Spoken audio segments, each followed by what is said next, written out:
Welcome to chapter 10.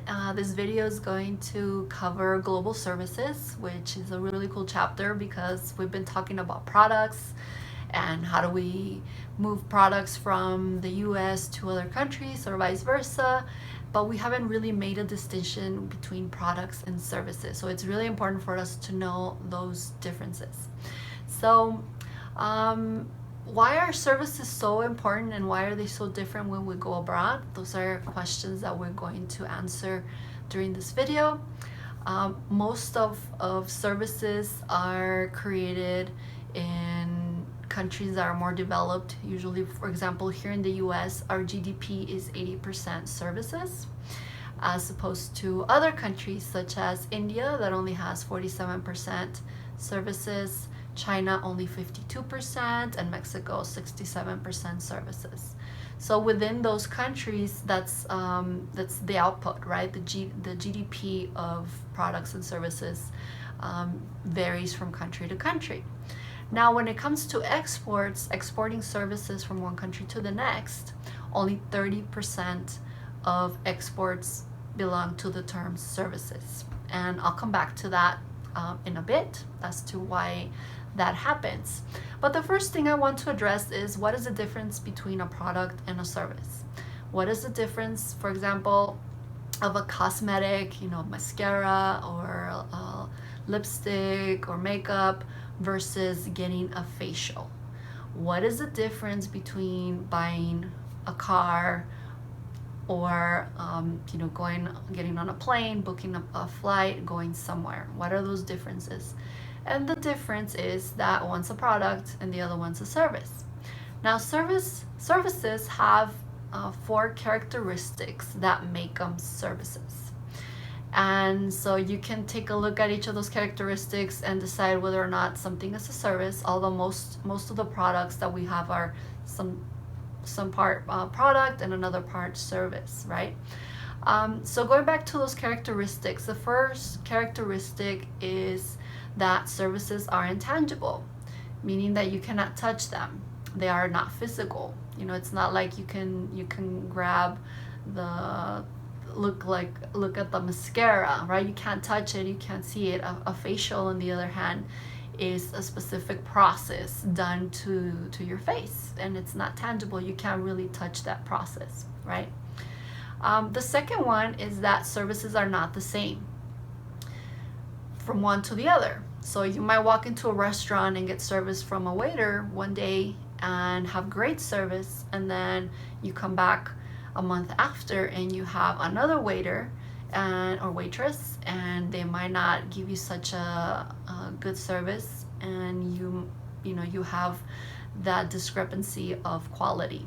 So it's not the same service from one time to the next. The third thing is that services are inseparable. So you cannot get a service if you are not there with the service provider, either personally or a possession of you, being present with the process. They cannot be separated. And finally, the last characteristic is that services are perishable, meaning that you can't bundle the facial in a bottle and take it to go. Although some people might argue that you can in a product, but it's basically the process. You cannot bottle it or take it with you anywhere because it is intangible. So you come together with the service provider, whether you or your possession, and at that time where you've scheduled that service, that's when it happens. You can't store it for later. You cannot store a flight for later. It just happens, and that's it. Okay, so services can be done to your body, to your person. Services can be done to your mind, right? To your body could be going to the doctor, getting a hairstyle. To your mind would be like taking a class, getting education, taking a training.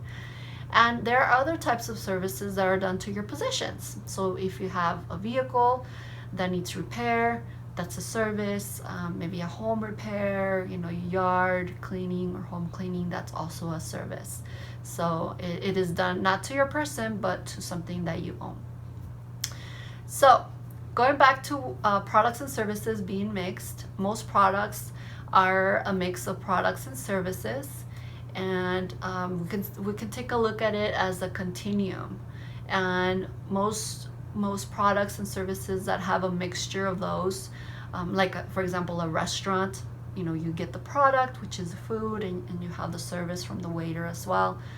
That's kind of in the middle. On one side of the spectrum, you have pure services, and on the other side of the spectrum, you have pure products. So a pure service would be something like education, right? Taking a course. And a pure product would be like purchasing cosmetic and just getting that particular product. And so there's a bunch of products and services in that spectrum. So what are some service industries? You might be asking yourself, what are some of those examples of service industries that can translate to other countries? Well, you have lodging, you have fast food restaurants, you have consulting, healthcare, telecommunication, entertainment, transportation. A lot of services are can be transferred to other countries, but it is more difficult to transfer them, and they usually take a while to transfer. They take longer, and they're trickier. Services are really tougher to transfer, more so than products, because there are usually higher barriers for services. The first one is, in no particular order, but the first one that comes to mind immediately is culture, because culture is very personal, and a lot of services are personal, right, to our bodies, to our possessions. And so when you have different cultures, different languages, different customs, different traditions for doing certain things, certain services, then you have to have those people in place to be able to provide a good service and transfer it to that country. The other thing is logistics. If you don't have the infrastructure to provide the service, the people, the infrastructure, telecommunication infrastructure, everything that requires for that service to function, then it's tougher to transfer it there. Local regulations also have a lot to do with those barriers. If you're in accounting or healthcare, things that require certain certifications and are regulated legally, you need to look into that before you transfer that specific service to that country. And the tougher those regulations, the harder it is for you to move that service abroad. And they're really harder to monitor. A lot of companies have a hard time monitoring the service when it goes from the US to other countries, and they don't get recorded. So it's really more difficult to assess sometimes. Another thing that we need to take into consideration is that when we're trying to get our product or service abroad, the need is always, the question is always, how much do we localize, how much do we standardize? And companies for the most part want to standardize as much as possible, because of course it costs, and you can transfer that competitive advantage to that country. But the interesting thing about services, and what a lot of franchises have found out, like fast food restaurants, what they found out is that the back end operation can be standardized. So the speed of the process of serving, and the register, the cash register, the process to deliver the food, all that stuff, all that backroom operation can be standardized. But when it comes to the frontline operations of people talking to people, those need to be localized, and you need to have people who understand the culture. So service success requires to know what core part of your service can be transferred to that country.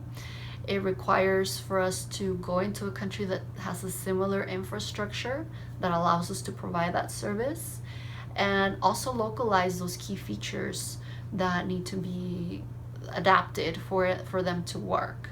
And so it's a more sophisticated process, and a deeper look into adapting or localizing our service for customers, given that the services are more personal.